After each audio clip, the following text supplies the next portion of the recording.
Hello, everybody. Welcome to Uptown TV Video Podcast. I'm Carla, and today we are very excited to share with you our episode about online learning. So, Wenny, anong masasabi mo about their online learning that we have today for our kids? Hi everyone. Thank you so much for tuning in our other another episode here in Uptown TV. So I'm Wenny. And yeah, Carla, tama yung sinabi mo na ang topic natin right now is about online education or online classes. As you can see naman, 'di ba? It's one of the very big issues right now. Most private institutions as well as public institutions have a hard time coping with online learning. Sino ba naman ang hindi mahihirapan eh? Alam mo naman right now, panay online and really ang traditional way of learning is really face to face. So the topic that we have right now is very timely kasi it poses a lot of challenges not just for the teachers in the private and public institutions but as well as parents and students as well. I'm not sure kung ano talaga ang challenges and that's basically one of the reasons that we want to find out right now. So with us today, our special guests would be a representative from a public and a private school institution, as well as parents. And we have with us as well is a student. I believe he is in the grade ninth, 14 years old. And I think with the resource speakers that we have right now, mabibigyan tayo ng light pagdating dito sa issue na to. So let's all welcome first our private and public teachers. We have here Miss Ria Cristina, professor from the National University in the Literature Division, as well as Von Fortune. He is also a public teacher from Butuan City. Morning. Hi, Miss Morning. Christina. Morning. Hi, Von. How are you guys today? Oh, okay naman. Lumalaban. Lumalaban. Okay, so let's start. And I know you guys are, really challenged with the issues that we have. The stress, I cannot explain the stress that you have right now kasi alam mo naman hindi na postpone yung education natin, tuloy pa rin kaya lumalaban tayo right now. But first, let me ask you, siguro let's hear it from the public teacher side. Paano kayo ngayon pagdating sa online learning? Good morning, everyone. For my school, we are not online po, but we are in full modular learning modality. Because we have survey in the enrollment na nagpapapili sa mga magulang kung ano ang gusto nila. Either they'll have online learning, they'll have modular learning, or they'll have blended learning. Mostly sa amin, sa aming school, we have modular learning modality. The challenges that we are now facing in this modular learning modality is number one is the resources. Even though may budget ang DepEd, you see there are a lot of teachers having posts like we need donations such as bond papers, we need inks for printers, and iba pa, ano pa mga kinakailangan. Kasi nga ho, merong budget pero gaya nga noon, hindi talaga siya enough. The budget is not enough.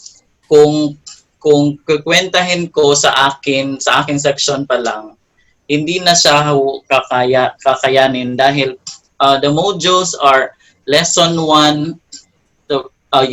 module 1 lesson 1 per section. The modules has 20 pages, more or less 20 pages. So one lesson only per subject times 30 to 40 pupils, that's a lot of bond papers and inks. So sobra talaga ang challenge ng resources. So Imu-multiply pa yan ng times 8 dahil 8 subjects. Mm. Tapos, may additional pa kasi yung MAPE, Music, Arts, PE, and Health are separated. Hindi siya isa. One module for music, one module for arts. So, it makes 8 to 10 subjects. So, ganun. So, if you multiply that to 20 pages, for one pupil, you have 200 or more pages. That's for one lesson only for one pupil. So, another risk is that in the modular, we're going to school. Binabudget kung sino ang pupunta sa school, pero it's risky pa rin kasi makaramihan sa mga teachers nagko-commute lang. So, hindi natin alam, even ang mga frontliners natin in the medical field are having COVID, di ba? So, paano na yung mga teachers na nagko-commute? So, that's another risk for teachers kasi we are not specialized in fighting the COVID. We are in the education sector. Though we have a lot of protocols being followed, especially in the school, like social distancing, washing of hands, we already have prepared the school for that, pero we don't know what will happen, diba? So, the Department of Education is ready in terms of the planning, pero pagdating ho sa resources, for example, alcohol, ginagamit yan palagi, di ba? So, saan kukuha kung nauubos na ang resources? That's why we go to our private partners.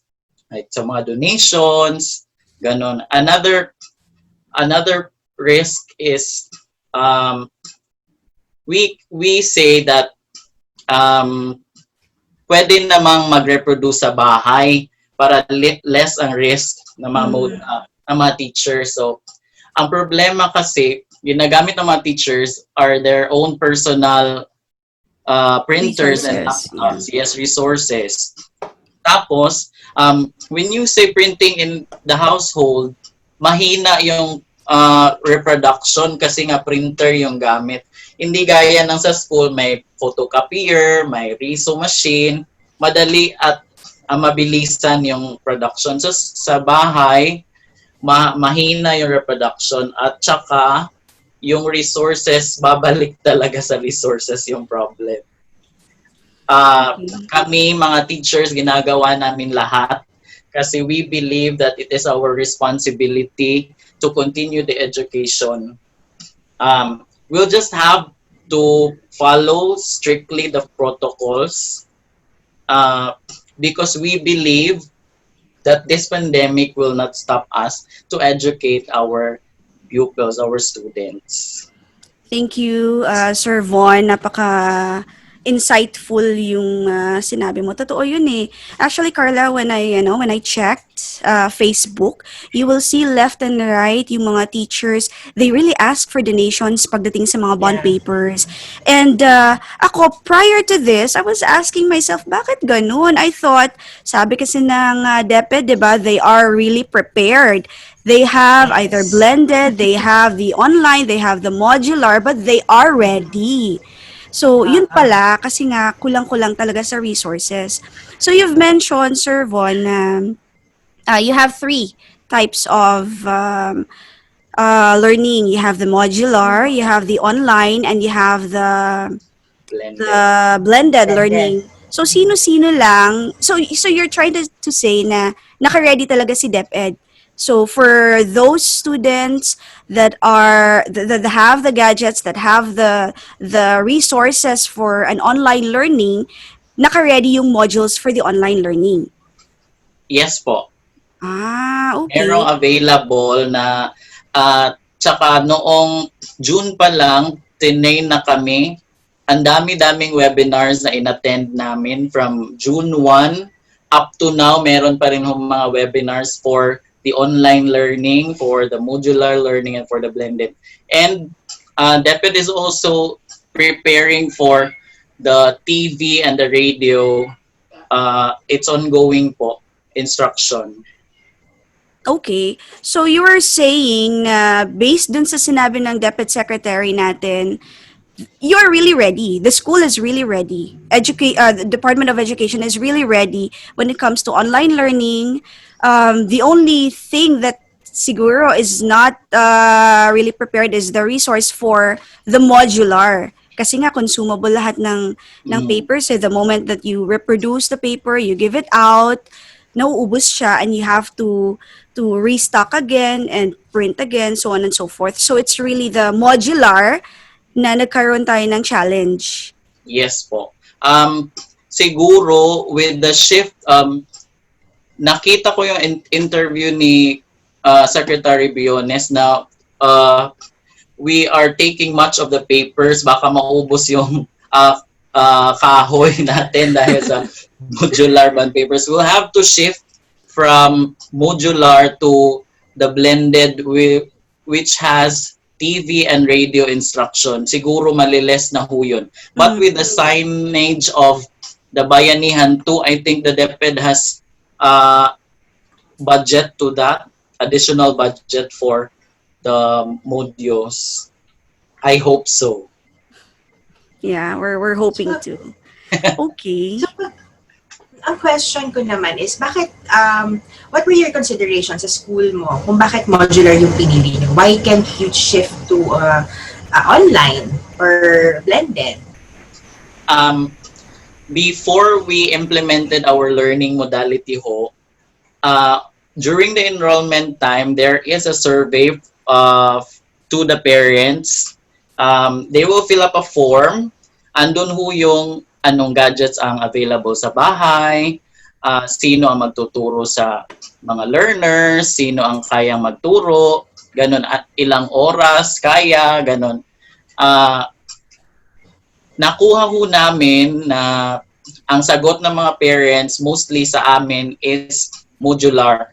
There are parents who chose online pero less lang ho. Siguro sa akin section, for my section, we have 5 or less parents who chose learning, online learning modality. So this is why we adopted the modular learning modality. So it basically boils down to the resources din of parents. Kumbaga siguro, if the parents have the resources, they won't have to choose yung modular eh. Tama ba? Yes. Ang dami ho talagang sumagot sa akin section pa lang na wala ho silang TV, wala hong cellphone, ganun, wala hong internet, mostly wala talaga internet. Meron 5 or less pupils, meron internet sa bahay. Ang iba, nag-i-internet na lang sa shops. Kaya ganun, meron full modular talaga ang angkop sa aming school. Dahil dun sa survey na ginawa sa mga parents. Okay. So let's say in your class of 40 or 50. So let's say in your class of 50, lima doon, they chose online classes and the rest chose modular. Does that mean na during the entire school year, yung lima na yun would still go on for online and then the rest still modular? Or do you have to follow what's general? Kung ano yung mas nakararami, majority? Dun sa lumabas sa survey na majority ang modular, we talk to the parents immediately kung okay lang ba sa kanila para kasi mahihirapan din ho kami sa side namin mga teachers na merong 5 na online tapos yung iba, so kinausap namin ho yung parents tapos okay naman ho sila na maging modular. Okay, well, that's great to hear. Punta naman tayo sa private school. Let's try to hear it from Miss Ria Christina. Yes. First and foremost, good morning to everybody. And just to give you guys a little background, I am actually a college teacher here in Manila. And I cannot help but do agree with our first speaker, kay Sir Von, no? Kasi, believe it or not, even in the private sector, except siguro talaga sa mga how should I say it, yung medyo mga big time na universities, okay, we are also experiencing similar problems because here at National University, we may be having paying customers or paying clients, paying students, okay? But the thing is, we also have scholars, and some of our scholars are actually, they also have problems with the internet. Some of them do not even have have laptops, okay? And from the last update that I have gotten, no, from one of my colleagues, according to them, para dun sa mga scholar namin, dahil nga wala silang mga gadget, may mga pinahiram or parang on loan na mga laptop kasi tumutulong din naman ang university sa mga estudyante medyo nahihirapan. But of course, admittedly, I believe limited din yung tulong. So I have heard na mayroong pinahiram nga na laptop for a scholar pero kailangan dahil nga limited, dadalawa yata. May dalawang scholar na kailangan mag-share nung equipment. So, paano kunwari si student, no, for the online learning, for the student, may pare-pareho silang schedule. So, medyo hirap pa din. But, I guess, in comparison siguro sa public, not as much kasi majority naman or marami naman din kasi na kaya naman na nakapag-ano ng internet. Pero siguro masasabi nating challenges, especially in the college level, no, aside from internet connection, and of course yung nga, resources, yung pagbabayad ng mga equipment, yung environment. First and foremost kasi they are staying at their own home and hindi maiiwasan may mga people around them that could actually distract them. And of course nandiyan din yung nasa loob sila ng kwarto nila, most likely they are near their bed or on their bed, and there's a huge chance that the student may not be able to get the necessary learning right away kasi baka mamaya nakatulog na. And that is from some of my observation because I've been getting a lot of messages as well from students. Hindi ako nauubusan ng messages. For example, nagbigay ako ng requirements sa kanila because of course we are doing online teaching. Some of them would actually message me, ma'am, hindi po stable. Tapos lalo na pag umulan at naka-data lang yung mga bata, no? Naka-data lang, automatically, may-mayang konti, sunod-sunod na messages ang makukuha ko telling me na, ma'am, ano kasi tawag dito, nawawala-wala yung signal, na-disconnect ako. So, what National University did is a combination of both asynchronous and synchronous learning, no? So as which what we call Russell, dahil nga to accommodate both yung mga may kaya at hindi kaya ng online learning. So kung sakasakali, for example, nagkaroon ako ng discussion live which is synchronous mode, okay, I record the lecture. Okay, I record the lecture para doon sa mga hindi maka online kaagad because for various reasons, and most of them are legitimate reasons. Tawag dito, at least they have a chance na kung later on may load na sila, makakapag-load na or umayos na ulit yung signal, okay, they could backtrack. Pero syempre pag nag-pile up, another challenge yan sa mga estudyante. Kunwari, kung 3 yung klase nila in a day, tapos hindi sila nakapag-online. Imagine mo yung pagdating ng gabi, let's say umokay na finally yung kanilang connection. Yeah.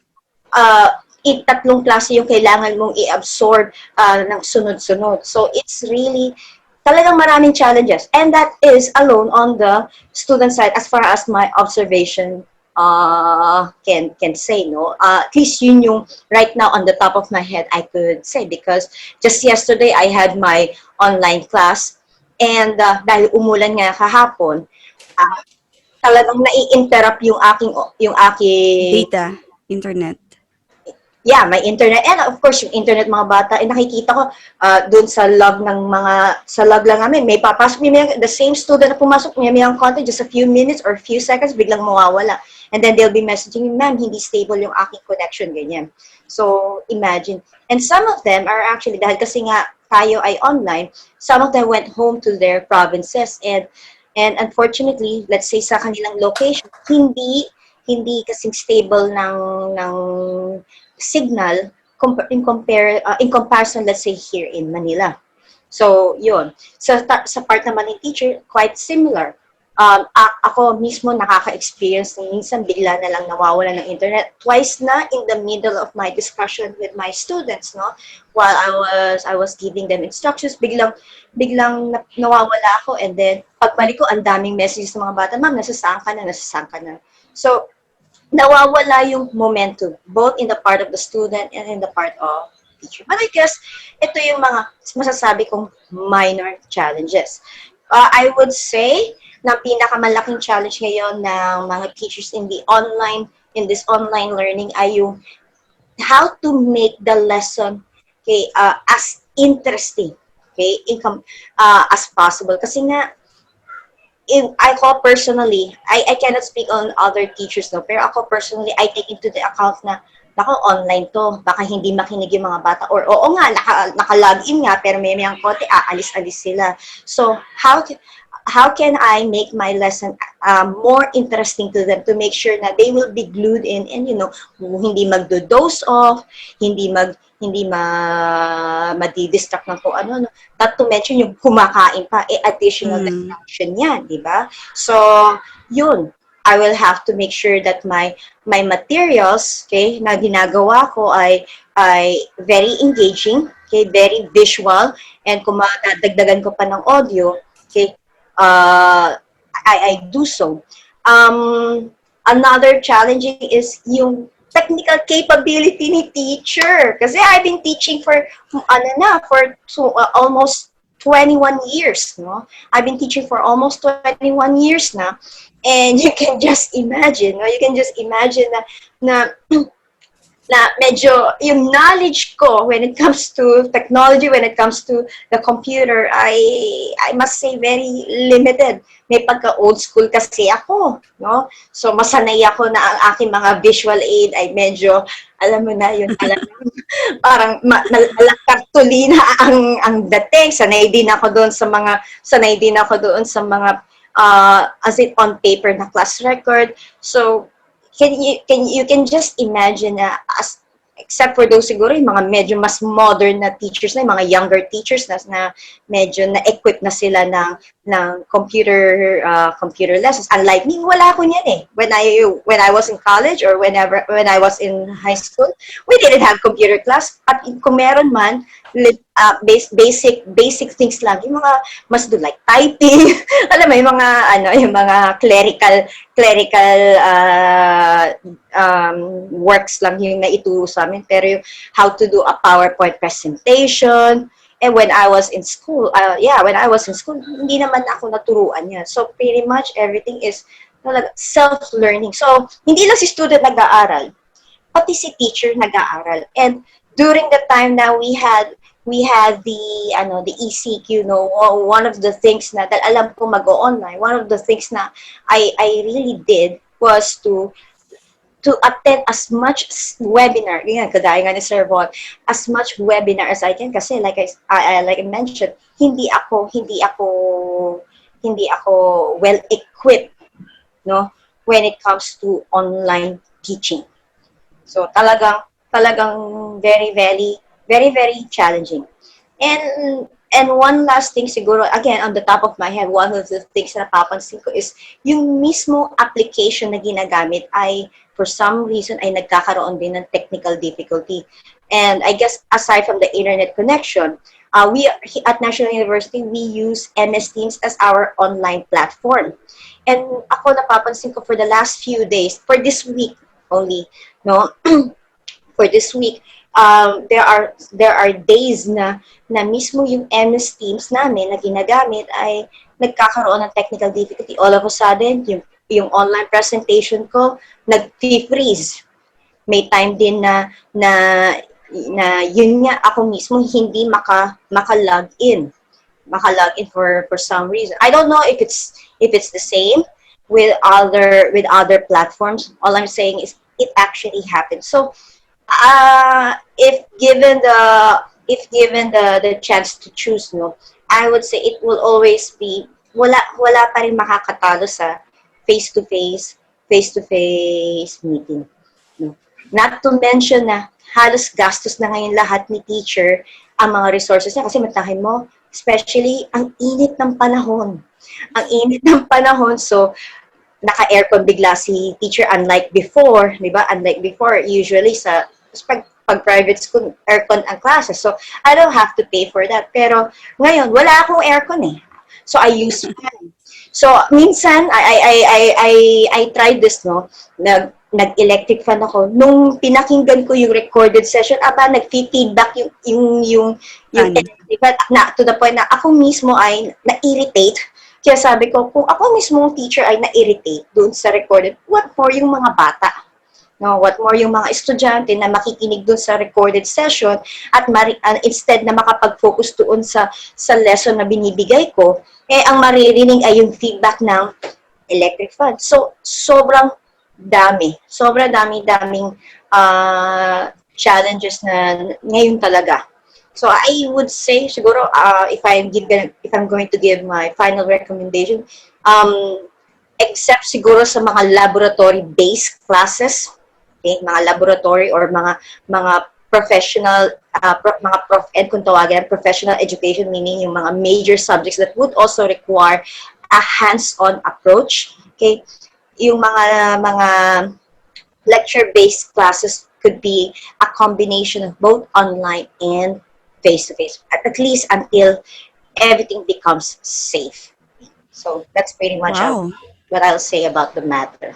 Very informative, Miss Christina, no? Thank So, you. totoo pala talaga na not just in public but also in private institutions, madami pa rin talagang challenges, Carla. Siguro I would like to ask, how true is it yung sinasabi nila na there are classes that would require a 12-hour duration? Kasi I've heard na may mga 12 hours daw, and then there are also some na 9 hours, 10 hours. How true is that? Totoo ba yan? In the private school? Private schools and in public schools. Okay, in the private, it's a possibility. Because even before na hindi pa nag-o-online, I have already experienced a 12-hour class where I start at 9 o'clock. No? My first class starts at 9 o'clock. My last class ends at 9 p.m.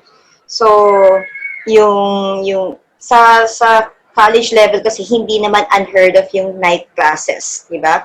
May mga talagang klase nag-schedule ng gabi. So, right now, I am not experiencing it, pero yung magkaroon ng 12-hour working time. Although, for me, it's not advisable kasi kawawa naman din si teacher. I should know kasi ako, sobra yung pagod ko, and then, pag yung time na face-to-face pa, at ganun yung teaching hours ko, 9 a.m. and it ends at 9 p.m. Imagine mo, umuuwi na ako, nakakauwi na ako sa sarili kong bahay, nakakarating ako around 11. Kasi sometimes I have to stay pa, no, after 9 p.m. Hindi naman yung pagtipog katapos na ng klase mo, that's it eh. Pwede ka nang umalis, just like sa offices. No, you still have to stay, i-organize mo ngayon yung mga gamit mo, and then you will have to prepare for your next class, which normally starts either at 7 a.m. or 9 a.m. then. It doesn't really give you a lot of regal time or preparation time. So, para tipong kahit ganun ka-late ka nang umuwi, okay, prepared na for the next day, kahit kulang yung pahinga ni teacher. Ang advantage lang ngayon ng online, kung may ganung shift pa rin o ganung time frame, ang advantage lang is nasa bahay na. At least nabawasan yung traveling. Pero hindi ibig sabihin hindi pagod si teacher. Kasi kung 12 hours, basically, tapos mantahin mo, ngayong online, unlike sa face-to-face, nakatayo si teacher at gumagal sa online, most of the time, most of the time, nakaupo si teacher. And that's equally tiring, ha? At masakit sa likod. Ako, sumasakit ang likod ko lagi at the end of the day. Okay? Sumasakit ang likod ko. I have to do some stretching para lang to alleviate yung body ache na nararanasan ko. So, right now, I would say that it is not unheard of. It is indeed a possibility because I myself have experienced that before. Yeah, but actually, aside from the teacher's point of view, din kasi the perspective ng teacher, I think it's also going to be, something na is a bit of a challenge on the side of the students as well. Kasi imaginein mo nga yung pag pumasok ka nga na face-to-face, right, Carla, na medyo bored na yung mga bata. Imagine mo po, if it's online, and it's going to be about 8 hours straight. Mas mahirap yun. Can I ask about the homework? Paano naman yung mga submissions of homeworks and projects, both in public and private institutions? Siguro let's start with Sir Von. Okay, there is a schedule po on the retrieval of the modules. For example, we will be giving the module on a Monday. They will be giving it back to the school on the next Monday. So, ganun ho. Tapos, bibigyan na naman ho sila ng bagong modules para ipasa naman for the next week. Kung may katanungan, ang mga magulang, pwede silang pumunta diretso sa o kumontak diretso sa mga guro. Okay, how about sa private institutions, Miss Christina? Well, it would now depend on the teacher and probably including din dun sa subject. Kasi ako, as the teacher, understanding yung challenges na na-experience ng mga bata. Because kung ako, nakakaramdam ako ng mga maraming challenges. There was a time na ako mismo na-delay sa pag-submit ng mga nire-require na documents sa akin. And my primary reason was internet connection. Understanding this, ako mismo, I have to be a bit more also understanding din sa mga bata na yung challenge na nararanasan ko could be, the same with them, if not so more. And on online teaching kasi dahil more on mga homework, panay pabigay ng mga activities sa mga bata, and kunwari naka-enroll si student into 5 or 6 subjects at kung sabay-sabay yan nagbigay ng mga requirement, talagang sesemplang si student, baka mamaya eventually ma-discourage, no? But hopefully hindi naman. Instead, hopefully kung okay naman yung healthy naman yung emotional, yung EQ ng bata, no?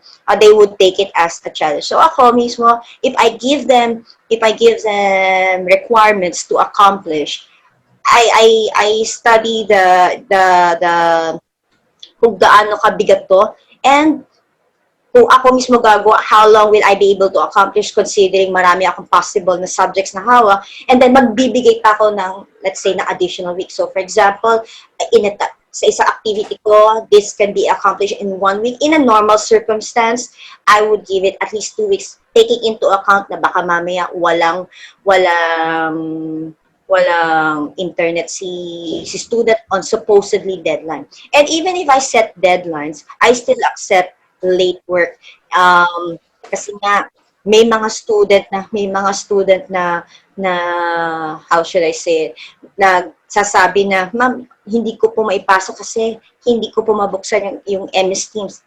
And siguro, maaaring hindi ko paniwalaan si student kung isa lang. Pero kung ang dami-dami nilang nagsasabi na nagloloko yung platform, okay, nagloloko si platform at talagang hindi sila makapag-submit, hindi ko binibigyan ng deduction. And I believe a lot of teachers also understand this challenge. Pero syempre, we also take into account na baka mami nagdadahilan na lang si student. It's really hard to gauge. Basta ako, what I do for my students is I give them ample enough time. In fact, binibigay ko na yung requirements, even yung supposedly ang deadline ay matagal pa.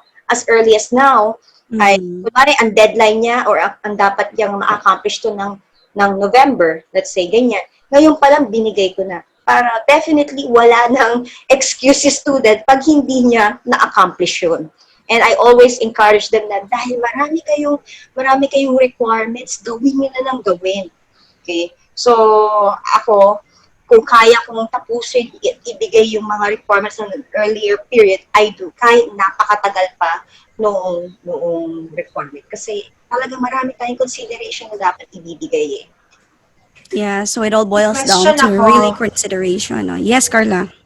Nagbago ba yung ating grading system nung nag-shift tayo?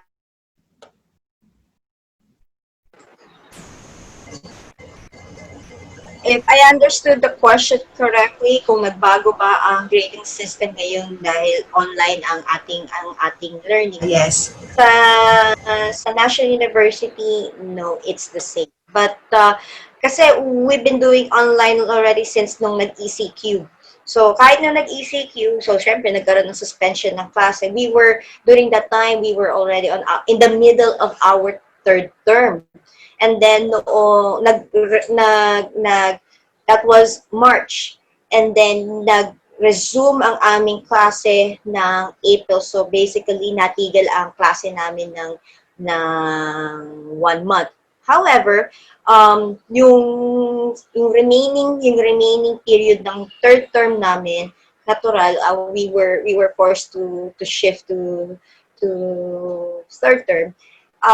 Hindi naman nagbago yung grading system, but for that circumstance, and because it was indeed a special and a sad circumstance, we are not allowed to fail any student. But instead, kunwari, dahil si student nga ay walang internet or wala siyang resources, especially ng time, hindi ba, higpit talaga, walang pwedeng lumabas or walang ganyan. And ako, personally, I don't want to risk din naman yung health ng mga bata. National University, yung mga hindi naka-comply, NU gives the student 1 year to comply.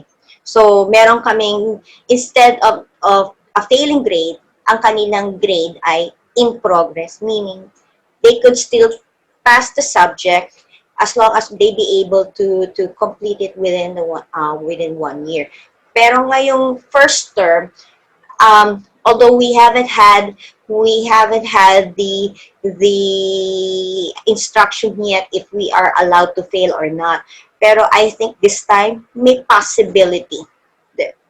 But we are still waiting for the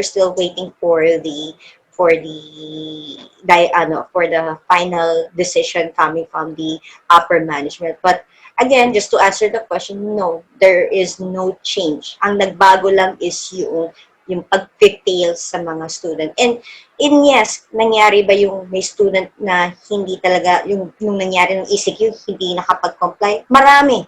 Sa isang klase ko, kasi that time I have 9 classes. Okay? I had 9 classes. And sa isang section alone, let's say kung may 40 students ako, meron akong mga 5 to 10 students, sometimes even 15 students na literally niha-niho, hindi nagparamdam.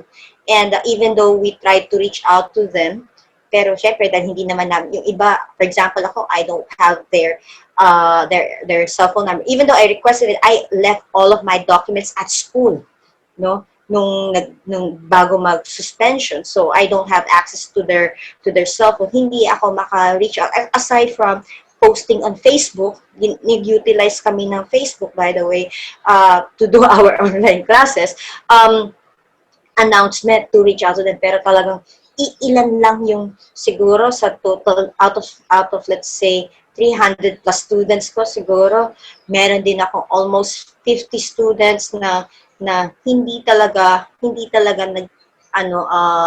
talaga ma-reach out dahil nga of limited resources din. Thank you, Sir Von. How about sa inyo po? The question is kung nagbago ho ba ang grading system. For DepEd, probably walang nagbago. Siguro ang nagbago is the partnership of the teacher and the parent. Kasi in my experience, in my 7 years of experience, The problem talaga is in the elementary ay hindi masyadong pumupunta most of the parents sa teachers, hindi nagpa-follow up kung ano nangyayari sa mga bata, ano ginagawa ng kanilang mga anak, ganun, walang follow up. So, nabago yun ng ngayong sitwasyong ito. Kasi, there is a possibility that the parent should probably be informing the teacher or communicating with the teacher kasi nga andun na sa bahay yung bata. Tsaka, kailangan din naturuan ng mga magulang dahil ganyan naman talaga ang struktura ng edukasyon sa public schools. 'Di ba? Hindi lang dapat sa eskwelahan nag-aaral ang mga bata, kundi dapat ipagpapatuloy ito sa mga bahay. The problem of nung una, hindi masyadong na-follow up ng mga parents kasi nga busy sa trabaho, busy sa iba't ibang mga gawain, especially sa aming eskwelahan. Most of the parents are vendors kasi malapit kami sa market. So, walang nagbabantay sa tindahan. Walang nagpa-follow up din sa bata kung anong ginagawa sa school. Kaya, for this time, we are hoping for a greater communication between the teachers and the parents. The grading system has not changed, but the partnership, we are hoping to have much more stronger partnership of teachers and parents for the benefit of the children. Yeah, thank you, Sir Vaughn and Miss Christina. So Carla, we've heard the plight of teachers, the challenges that they had, that they faced during this pandemic, and how they're able to transition online. Ngayon naman, pakinggan naman natin ang side ng mga parents. Kasi I'm pretty sure, I'm a parent myself, and I also had challenges, with the online learning. And it's a good thing kasi we have two parents, and, they both have kids from the different grade levels, elementary, preschool. And so it's best that, we hear it directly from them.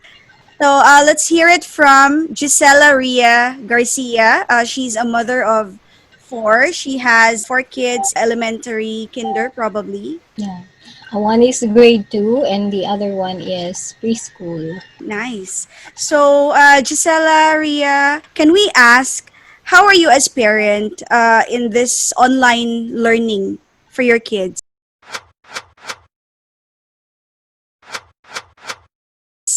How is it? Hello, good morning everyone. My grade 2 is online, so they conduct classes through Zoom. So they started their class way back August 5. So it's been a month now. At first, it was really very hard.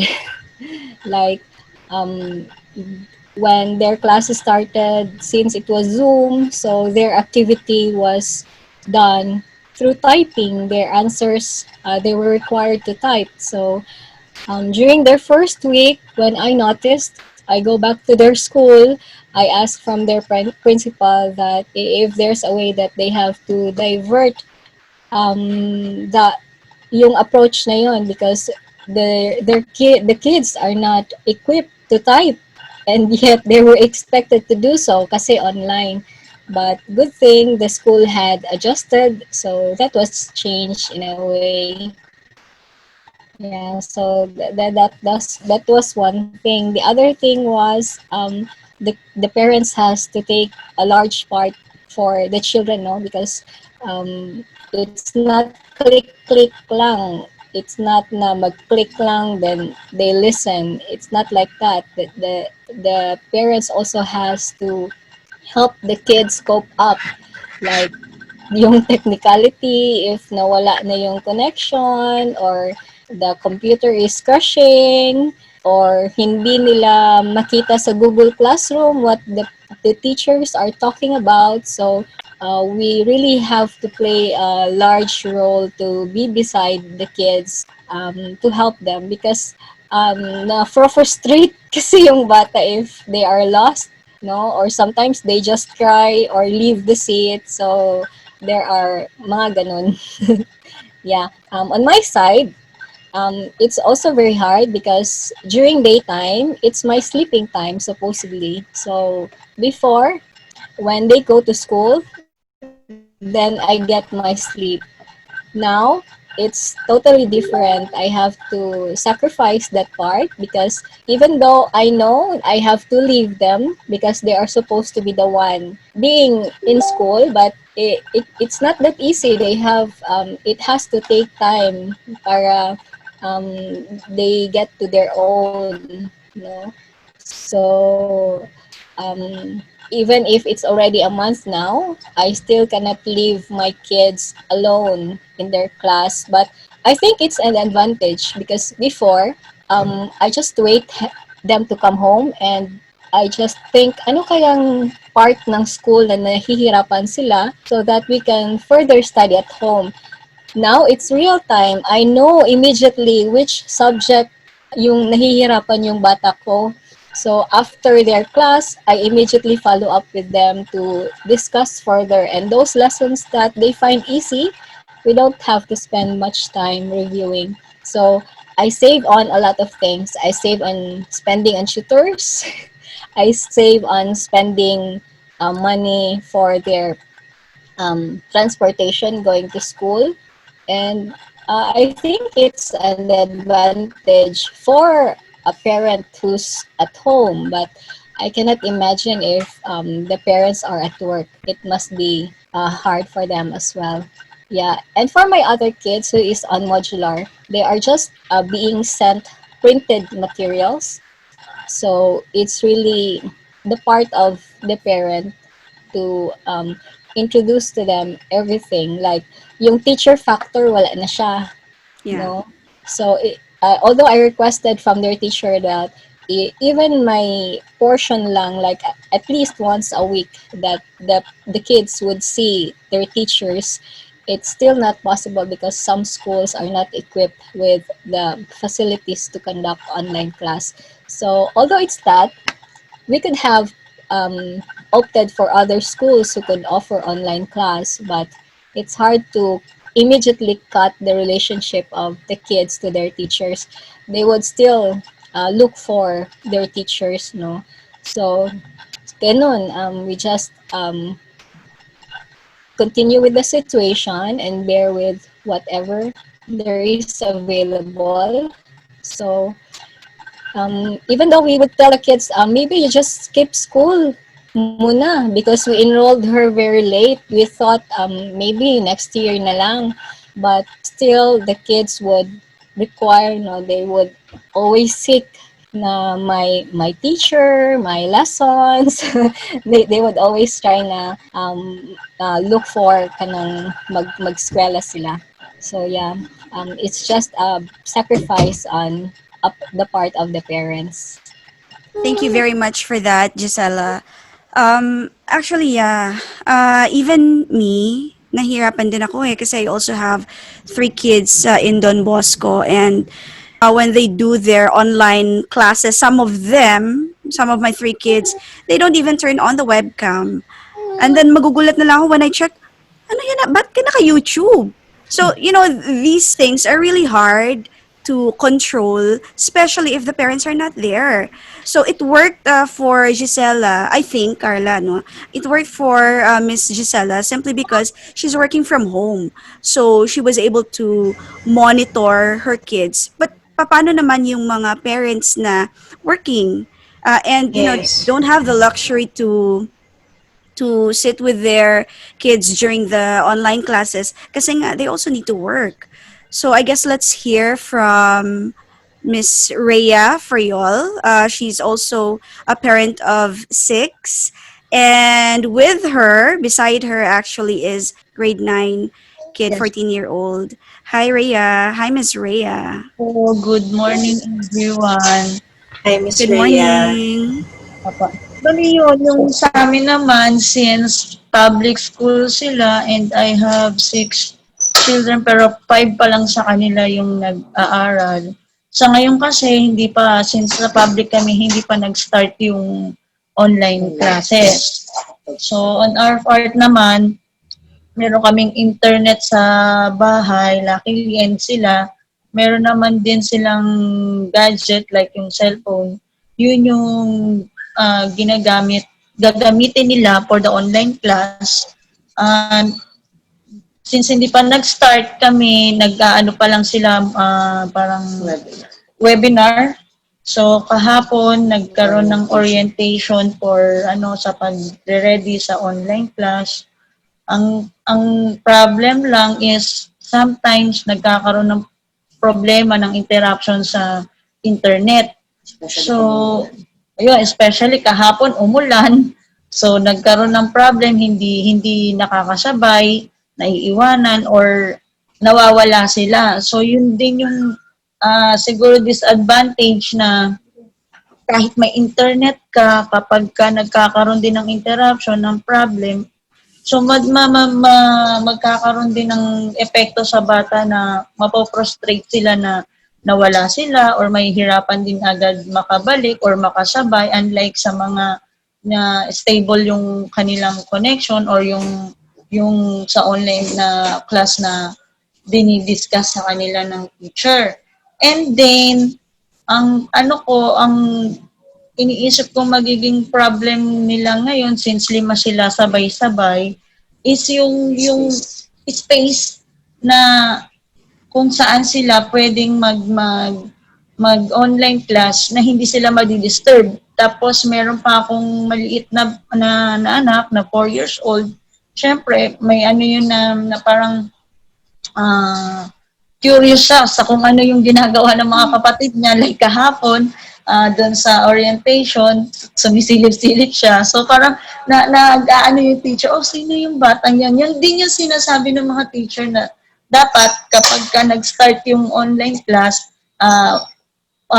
focus sila doon sa sa klase nila, make sure na walang magiging disturbance, like yung ingay or yung may mga maliliit kayong kapatid na sana ganito, ganyan, hindi sila ma-disturb.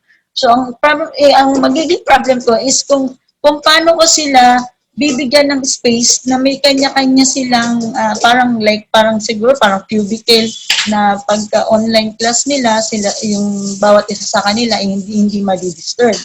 So yung mga ganong factor. Tapos yung ang isa pang mahirap sa part ko is yung like ako, working mom ako. So hindi ko sila totally mag-guide or ma-check yung oras ng online class nilang 5. To think na 5 pa sila. And yung meron ako 3 elementary, yung 2 ko is yung high school. So sila, yung sa high school ko, siguro sila medyo may na sila, mas ahead naman sila, hindi ako magkakaroon ng masyadong problem, kaya naman nila. Yung problem ko is yung elementary ko, since 3 pa sila, and hindi pa rin sila ganun ka-efficient like dyan sa online class since bago nga ito yung new normal. So, hindi ko alam kung paano sila maiga-guide kahit na nandun siguro yung mother ko kasi siya lang yung magiging kasama nila sa bahay. Wala naman siyang ganung knowledge pagdating sa mga gadget, like yung sa mga computer or sa cellphone, yung mga kung ano-anong pwedeng gawin. So, yun yung magiging siguro challenge sa amin na kung paano masusubaybayan or kung paano magiging efficient para sa kanila yung online class. So maraming magiging challenges sa amin na sa public school yung magiging online class ngayon. Thank you, Rhea. Grabe, Carla, no? I mean, so we've just heard the side of teachers, both public and private. And then we've heard parents. And then later, pakinggan natin naman ang side ng student. But you know what?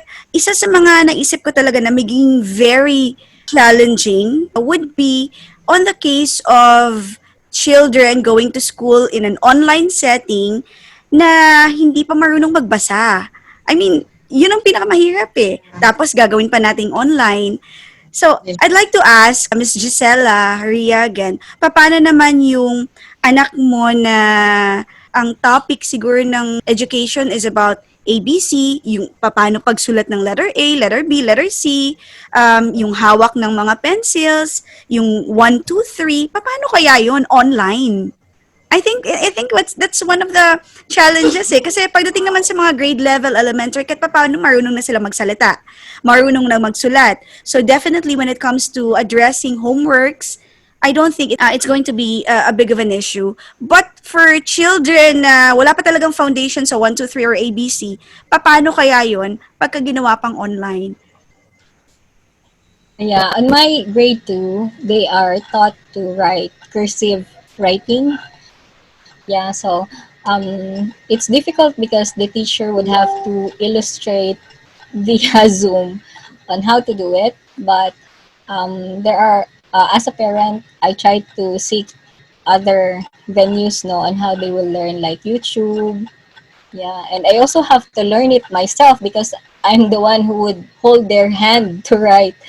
Yeah, so we just have to help them because the teachers would still require them to do it and let the kids submit their work. So the only way for them to learn is for the parents to intervene.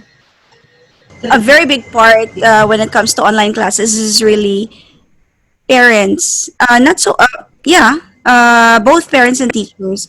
But definitely yung parents din talaga. Kasi without the follow through of parents, I don't think there's going to be homeworks na ma-address. There's going to be projects na all the deliverables asked by teachers. I don't think that's going to happen if hindi rin talaga tututukan ng mga parents.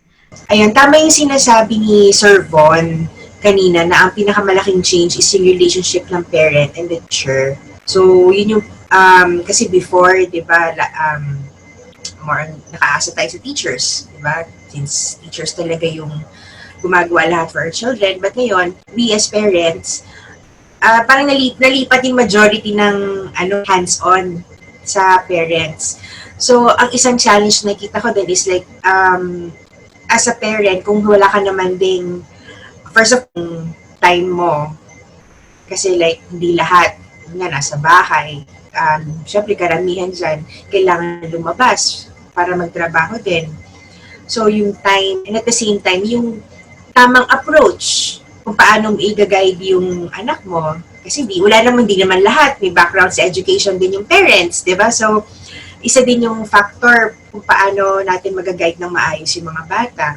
Diba? So, I think very stressful talaga tong time na to, especially on the part din of the parents, na sila kasi yung pinakamalaking adjustment. Sa tingin ko din pinakamalaking adjustment. Kasi sa kanila nakasalalay yung lahat.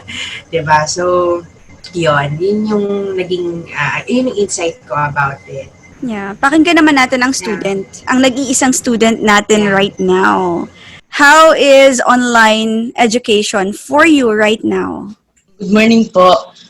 Para po sa akin, ang online learning po na kinukondak po ngayon dahil meron pong pandemic, okay naman po siya sa una kasi sa school po namin, araw-araw po kami nagkakaroon ng webinar para mabigyan po kami ng knowledge on how to para mapabilis yung gamit or yung hindi kayo nahuhuli sa lahat ng bagay na ang dami niyo pong tanong sa sarili niyo bakit yung iba po hindi gumagana yung mga mahina po yung yung wifi, especially po sa amin meron po kami kasing dalawang classmates na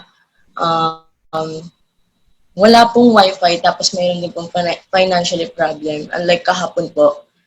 Yung isa ko pong classmate, hindi po nakadalo na orientation na kinundak po ng teacher namin kasi wala po silang, or kulang po sila sa pera kaya hindi po sila kagad nakapag pa-data. Then, siguro na katulad din kahapon, nagkaroon din po ata sila ng power shutdown dahil po dun sa ng Meralco po ba yun. Then, sa case ko naman po, sa amin pong dalawang high school ni Mama, okay naman po kami, no problem po kasi nagaguide naman po na kami ng teacher namin. Every time na kukuhanan po kami ng information through messenger lang naman po, kaya naman po. Sa case naman po ng tatlo kong kapatid na nag-aaral sa elementary, siguro sila po yung magkakaroon ng medyo madaming conflict kasi hindi naman po sila masyado marunong mag-conduct ng mga gadgets. Then, sa case ko po, bali po kasi sa akin, 9 hours po yung magiging klase ko po. 10 yung subject ko po. Kasi pag special science po sa school namin, mayroon pong dagdag na additional na 2 subjects sa sa normal subjects na 8 lang po. Kaya po yung magiging po namin doon is 8 to 4 po talaga. So, masasabi ko lang po sa online learning na ito, medyo mas okay pa yung, sabi po kanina na mas okay pa yung face-to-face kaysa sa online learning kasi hindi naman po natin talaga alam kapag ang ibang bata po is, or ibang tulad ko po is nag-off po ng camera pero iba naman po yung ginagawa. Kaya po sabi sa amin ng teacher namin, kahit 1 minute lang, magbukas kayo ng webcam nyo para lang ma-identify ko na andun talaga kahit wala kayong ibang ginagawa. Yan lang po. Ayun. Thank you very much, Tristan. Thank- Alam mo, thank you, nakakatuwa, Tristan. no? Kasi, yung mga anak ko, share ko lang, yung mga anak ko, actually, last year, even before the pandemic, they've been asking us for a homeschool. Naku, ang tatamad ng mga anak ko. They've been asking for a homeschool. So sabi namin, eto wala na talaga tayong choice kasi because of the pandemic, we are really forced for Yeah. online classes. And so tuwang-tuwa talaga sila. So ikaw ba, Tristan, natutuwa ka ba sa nangyayaring online class na lang? Would you prefer an online class or a face-to-face? Given Face pa rin po. Kasi kapag online po, hindi naman po tulad po niyan kapag umuulan, sabi po ng teacher namin, siguro yung magiging time po namin bawat subject is 20 to 40 minutes lang instead of 1 hour kasi meron po nagkakaroon po ng problema sa wifi. Kaya mas okay pa po yung face-to-face instead of homeschooling. Nax. At tanong ko, Galing naman. Tristan, nabanggit mo na ang schedule mo is about 8 hours. Classes, di ba? 10 subjects. Kaya mo yun? Parang buong maghapon ka na naka-computer? Kaya naman po kasi naman po face-to-face po kami. Ganun din katagal po yung yung subject namin kasi mula grade 7 po ako, lagi po may nadadagdag na 2 bagong subject sa normal na 8 subjects lang po. Kaya kayang-kaya naman po. Wow! That's Ikaw na. Ulirang, correct. estudyante. Bihira lang yung ganyan. You know, I wanna ask, yung mga teachers naman natin, yung ganun kahahaba, do you think it would be something na in the long term will have a positive effect? Or do you think in the long term, kasi right now we're more of a trial and error eh. We don't know if that Yeah. works, we don't know if it doesn't work, right? So in the long term ba, do you think as teachers, this is something na pwede talaga nating gawin? Let's siguro hear from Miss Ria, Christina, and then Sir Von later. All right. So, if it's going to be effective, in what I could say regarding this matter, no. So it's not really something about pag hindi okay, i-reject, no. But rather, why don't we try to adopt it, no, learn it, pero not necessarily concentrate only on online because it both either way, face to face and online learning both have advantages and disadvantages. Syempre, ang advantage ng online, at least it keeps the students and the teachers safe, no, in travel. It saves them time, nakaka-save din sa pamasahe, and probably including na rin ng pagkain. Pero it also has its own disadvantage. And what I mentioned are only very minor lang, hindi pa ako mismo dun sa learning. Pero dun sa disadvantage niya, of course, hindi siya healthy dahil hindi natatagtag yung katawan, both of the teacher and the student. And on the part, both in sa teacher and student, magastos rin equally kasi kung may aircon, naka-aircon all the time, at sagot yun kung sino man ang gumagamit, etc. Pero I would say, kung ano ang mas better, I would say, it should be a combination. I really cannot say na face-to-face is a lot better. Like I said, both have their advantages and disadvantages. Me, I teach communication. At isa sa mga pinaka-importanting aspeto, especially, regardless kahit ano pang subject yan, okay, in any aspect, human contact is a very important learning experience. And that is something kahit mag-online tayo, hindi yan matututunan hindi magkakaroon ng growth sa part ng estudyante kung wala silang human contact. So I would say we could adapt online learning to the face-to-face. So, for example, ako, lecture-based ang tinuturo ko. I teach literature and purposive communication sa college.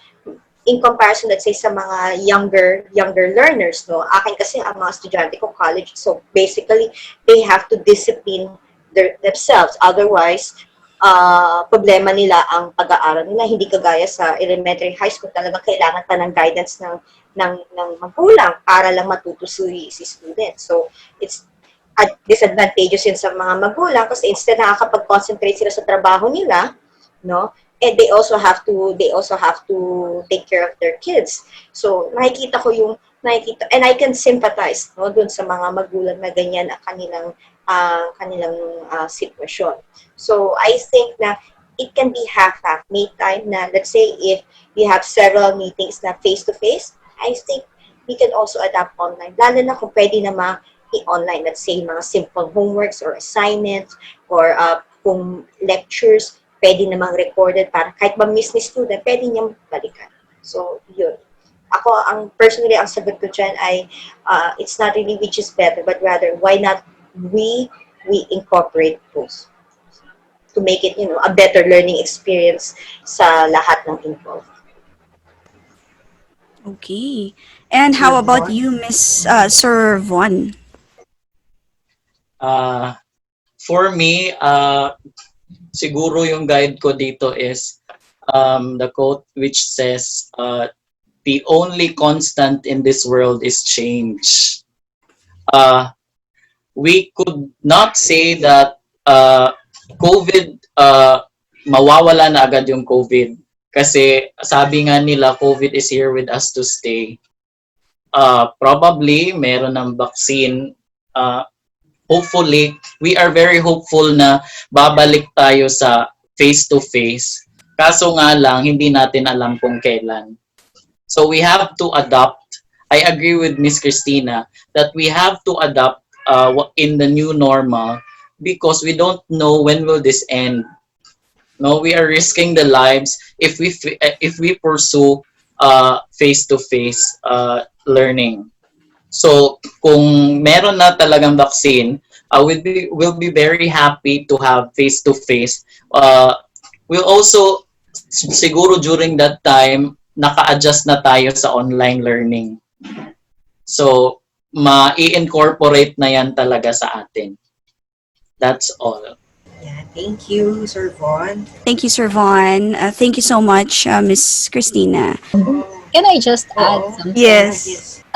What's more concerning with online learning is the higher levels. Colleges, softwares, like kung mag-programming sila, the softwares have to be bought. It has to be registered. Other than the computers that the parents had to buy, they also have to buy the softwares, and that's a bigger problem later on. And the laboratory equipments for engineering students is also another thing to consider.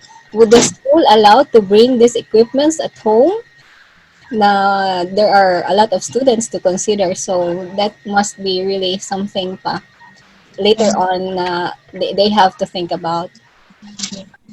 Yeah, you actually have a point Yes. there, Miss Gisela. Kasi nga, on courses like medical, it's very impossible to do an online class on a medical course, right? Kailangan mo talaga pumunta sa hospital and you really do work on a cadaver, so on and so forth. So these are things na ang hirap i-adapt, and I just don't know kung paano talaga gagawin in the long run, especially on college students and college courses. My So, God. ang challenges talaga, it varies, depende sa level ng student eh. Parang habang mas malaki sila or mas matanda sila, yun yung mas maraming complex consider. Actually, both eh. Meron silang pros and cons. Pag medyo higher level na, they can adapt it on their own. Pero at the same time, yung hands-on, mas kailangan nila yon. Kasi hindi naman lahat pwedeng i-provide naman ng parents pagdating sa ganyan, especially when it's a college course na. Unlike naman sa mas bata na mas pwedeng tutukan ng parents, pero at the same time din naman yung attention span ng mga bata, yun naman yung napakahirap naman din i-manage. So I think pareho silang may pros and cons whatever level the children are in. Yeah, that's true, Carla. And I can really understand kasi my business is a training school. And just recently we talked about it na medyo nahihirapan ako right now transitioning kasi nga ang mode of learning namin, ang module namin is really face to face. So they come here and I teach them with all the theoretical lectures and then we do the hands-on. Now, nagmamadali akong i-transition. So what I did is we prepared yung mga softwares like Zoom. We purchased HD cameras for my webinars and we set up dual, minsan multi-cameras pa to make sure na the learning is still quality. And yung hands-on, dun kami medyo nahirapan kasi since they are still scared in coming to my office, what I do is we did a photo shoot, a video presentation so that we can just send them paano gawin si wet and dry dermabrasion, si laser, so on and so forth. And it's really hard. So I can just really imagine yung hirap ng mga teachers na sanay na ang mode of teaching is really face-to-face. And then, all of a sudden, biglang nag-transition to online learning. Mahirap talaga for, both sides, teachers, parents, even students. Na ang hirap din talaga. And we are very grateful dahil na bigyan, they shed some light in this topic that we have. And this is a very timely topic kasi ito yung ginagawa natin right now. And so for the last part of our webinar, I just want to ask for some parting words from both the parents, the students, as well as our teachers. So I guess let's start from Sir Von. What I would just like to say is, kahit na marami tayong problema dinadaranas ngayon, panahon na to, especially the challenge of surviving, no? So, I believe as an educator, education should not stop amidst the pandemic. Kasi nga, learning is lifelong. Kahit na tumanda tayo, kahit na mag-retire tayo, kahit na umalis ka sa trabaho mo, we're learning. We're always learning. So, as a teacher in the public schools, we see the demand of education, especially in the poor communities. Ano na lang gagawin ng mga kabataan doon? Wala na silang gagawin, di ba? Even though it's very difficult for us to relay education to them, we are still fighting. Even with limited resources, we are still fighting, all because we believe that the children is our future. So we'd like to tell you that the teachers are here for you in this pandemic. We'd like to assure you that we are all in this together. Thank you so much and good morning, everyone. Thank you, Sir Von. Very inspiring. Thank you, Sir Von. Miss Ria Christina. Yeah, basically we just need to learn how to adjust. This is the situation and reality that we have. Complaining would really not help us. So basically what we need to do is learn Anyway, life goes on kahit ano pa ang mangyari, and adapt and adjust lang tayo sa sitwasyon. Make the most out of it. May mga advantages, disadvantages, but why not we learn from all of this and make things better, di ba? So, yun lang. And once again, good morning everybody and thank you so much. Thank you very Thank much. you, Miss Ria. Miss Ria. Christina. Let's hear it from the parents. Let's start with Miss Gisela Ria. Parting words for all the parents and the students as well. Um, Not all parents are like me, no, na who are just at home. So, for those parents who are at home, we are just lucky na the learning of the students are nasa bahay na. But those who are working, it must be difficult. But sige lang, just go with the flow na lang, no? Later on, it will just get better man din. So, there are some parents who just parang nagko-complain lang ba, and it might not be easy for the teachers man din as well. So, the parents and the teachers are always partners for the child's education. It's not always one way. May part talaga yung dalawa, and it's a bigger partnership this time. So let's just work together. No, let the communication be open, be patient with each other. Minsan si parent is nagagalit na, the teacher has to be patient. And minsan si teacher nagagalit na din, and that's normal. So let's just be patient with each other. It's a new thing for everyone. So kuan lang, let's be partners lang jud. Nice Thank you, words. Gisela Thank you very Ria. much. And si Miss Rhea. Ayun, so since nandyan na rin naman po yan and wala naman na po tayong magawa, siguro kailangan na lang din talagang mai-adapt natin yung nangyayari sa araw-araw and kailangan nating mag-adjust.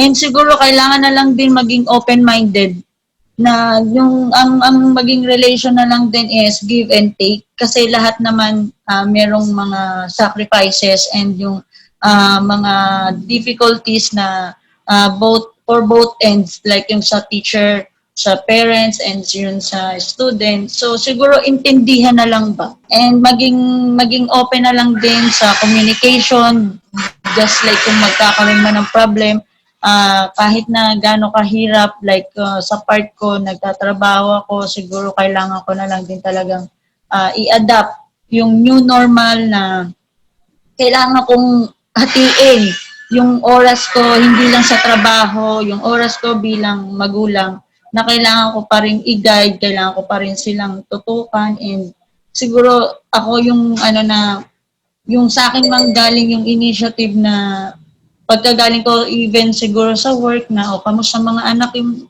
araw nyo ngayon, ano pinag-aralan nyo. Kailangan sa akin yung na ako yung magtanong sa kanila, hindi ko ipabayaan kasi kung mangyayari yon hindi matututukan yung pag-aaral nila. So hindi ko alam kung ano yung nangyayari or mangyayari sa pag-aaral nila, kung magiging okay ba or baka hindi naman din sila natututo. Kahit na siguro mahirap, siguro kailangan na lang talaga mag-adjust, mag-adapt, and give and take, magtulungan na lang din para sa sa pag-aaral nila. Yan lang po. Thank you. Si Ang Tristan, gaganda. baka meron siyang Yeah, baka meron siyang message sa mga students. sa mga kapwa students. To all students out there, hindi hadlang ang kahit anong pagsubok kung porsigido ka talagang matuto. Kasi magagamit din natin siya sa future. Even though na may pandemic na kumakalat ngayon, kung porsigido ka matuto or kung may teacher na porsigidong magturo sa kanilang mga bata, mas magiging successful tayo sa buhay. Hindi yung dahil sa pandemic, hindi na tayo kikilos at mag-aaral kasi kung walang mag-aaral or kung walang matututo, wala rin tayo sa future. Yun lang po. Wow! Wow! Galing na sagot, Napaka-powerful. Napaka-powerful ng sagot Galing. niya for a Galing. grade 9, no? Grabe, Mari, no? I was really amazed dun sa sinabi ng mga teachers and parents, and most especially kay Tristan, no? I mean, Yes. hearing from a student, ang layo ng Ah, batang yun. oo. Sabi mo parang sana all eh. No? Hashtag sana all. Ang mga bata ganun Sana all. mag-iisip. Kidding aside. Aside, nakakatuwa yung I think kailangan lang talaga ng adaptation for both children, parents, and teachers. Kasi sabi nga nila, wala na tayong magagawa eh. Diba? Andito na tayo sa sitwasyon na to. So the most that we can do is just adapt to it. And, be patient and you communicate. Yun yung sinasabi ng mga parents na nakaka-experience ngayon. And how about you, Wen? Anong insights mo dito? Yeah, actually, same with what you said na as parents and teachers, it's really a joint effort. So it's really 50-50. And yung sinabi ni Miss Gisela na you really just have to be patient kasi there are times talaga na iinit ang ulo simply because of, other things, especially it's online. All the modes of learning are done online. Yung paggawa nila ng mga modules na transition online, that's really something. It's time consuming, but apart from that din kasi sa side naman ng parents na they need to sit beside their children na imbes na kailangan pa nilang magpahinga from work, kailangan yung iba working from home, just like Ms. Gisela here, instead na itulog pa niya, itatabi pa niya yan sa mga anak niya kasi nga there are problems and challenges when it comes to using the technology. And so in this type of scenario, wala talaga tayong magagawa eh. But then, to really be patient, to have an open communication for both the parents and the teachers as well as the students. Just like what Sir Von said, we're already in this scenario. All of us are affected. Nobody is spared. And education is a continuous process. We use this and utilize this downtime and use the technology that we have to better ourselves. So it doesn't mean na may pandemic hindi na din tayo mag-aaral. This is an eye opener, no? Kasi this time narinig talaga natin lahat ng side, lahat side ng students, side ng parents, side ng teachers and the public and private sectors. The challenge really is the transition to online classes, no? Kasi for the public schools, not everyone has gadgets. Yung iba na may mga anak na 6, 4, or more, paano na lang yung gadgets nila if they only have 1 or 2 gadgets and then sabay-sabay simultaneous yung pag-aaral, it's going to be a very big issue.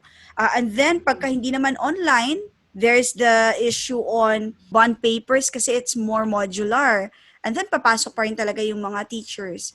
So, very challenging, no, ang online system natin, transitioning to online classes. Yeah, I think personally, DepEd has to